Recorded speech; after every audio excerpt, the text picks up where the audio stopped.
নমস্কাৰ, আপোনালোকক পুনৰবাৰ স্বাগতম জনাইছো। 17 জুলাই বুধবাৰ, সেইদিনা আমাৰ শাওন মাহৰ 1 তাৰিখ আৰম্ভ হ'ব।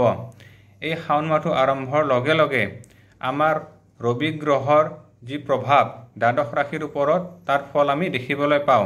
আজি আমি আলোচনা কৰিম শাওন মাহটো ৰবি গ্ৰহ সঞ্চাৰৰ ফলত আমাৰ ইয়াৰ কি শুভ আছে, কি অশুভ আছে, কোন ৰাশিত কি শুভ প্ৰভাৱ আছে, কোন ৰাশিত কি অশুভ প্ৰভাৱ আছে, লগতে যদি কিবা অশুভ প্ৰভাৱ আছে কি প্ৰতিকাৰ কৰিলে শুভ হ'ব, সেই সময় আজি আমি আলোচনা কৰিম।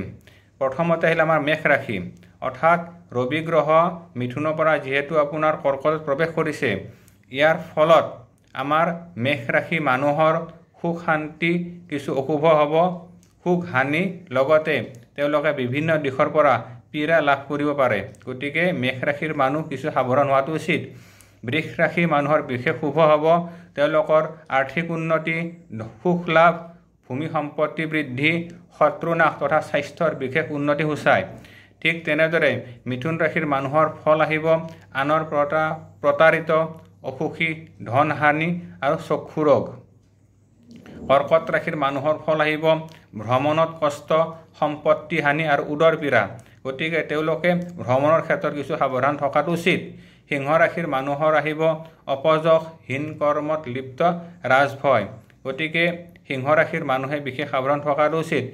কন্যা ৰাশিৰ মানুহৰ ফল আহিব বিবিধ ঠাইৰ পৰা শুভ শান্তি লাভ, সন্মান লাভ, সম্পত্তিৰ যোগ, লগতে গৃহত বিশেষ উন্নতি সূচায়, আৰ্থিক দিশত উন্নতি।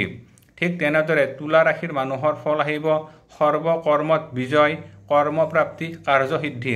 অৰ্থাৎ তুলা ৰাশিৰ মানুহৰ যিসকলে কৰ্মৰ কাৰণে চেষ্টা কৰি আছে, এই শাওন মাহৰ ভিতৰত তেওঁলোকৰ কৰ্মত বিশেষ উন্নতি আছে। বৃশ্চিক ৰাশিৰ মানুহৰ আহিব আৰ্থিক দিশত উন্নতি, ৰোগ আৰোগ্য, লগতে মানসিক শান্তি লাভ কৰিবলৈ সক্ষম হ'ব। ধনু ৰাশিৰ মানুহৰ আহিব চৰ্দি, কফজনিত ৰোগ বৃদ্ধি, স্বাস্থ্য হানি, বিবাহ আদি কৰ্মত বাধা, সাংসাৰিক দিশত কিছু অশান্তি দেখুৱায়। গতিকে কিছু সাৱধান হোৱাটো উচিত। মকৰ ৰাশিৰ মানুহৰ আহিব ভ্ৰমণত কষ্ট, উদৰ পীড়া, আৰ্থিক দিশত অশান্তি বা ধন হানি হোৱাৰ সম্ভাৱনা সূচায়। গতিকে ধন স্থানত বিশেষ যত্নৰ আৱশ্যক। মকৰ ৰাশিৰ মানুহৰ আহিব ভ্ৰমণত কষ্ট, উদৰ পীড়া, ধন হানি। কুম্ভ ৰাশিৰ মানুহৰ আহিব ৰোগ ভয়, মানসিক অশান্তি, দুখ শোক তথা শত্ৰুনাশ। তেনেদৰে মীন ৰাশিৰ মানুহৰ ফল আহিব বিভিন্ন দিশৰ পৰা অশান্তি, কৰ্মত খেলি মেলি, দৈহিক কষ্ট আৰু সন্তানৰ পৰা ক্লেশ। এইখিনিয়ে আছিলে আমাৰ দ্বাদশ ৰাশিত ৰবি গ্ৰহ সঞ্চাৰৰ ফল, অৰ্থাৎ শাওন মাহৰ ৰবি গ্ৰহৰ ফল।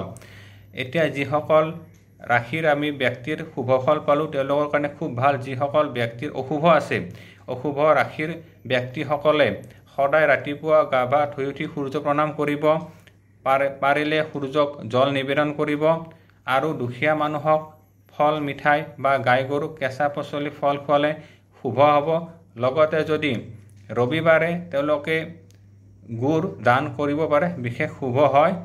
আৰু ভগৱান শিৱৰ মন্ত্ৰ জপ কৰিলে তেওঁলোকৰ সকলো দোষ নাশ হ'ব। আজিলৈ ইমানে, পৰৱৰ্তী সময়ত পুনৰ লগ পাম। ধন্যবাদ। ওম নমঃ শিৱায়।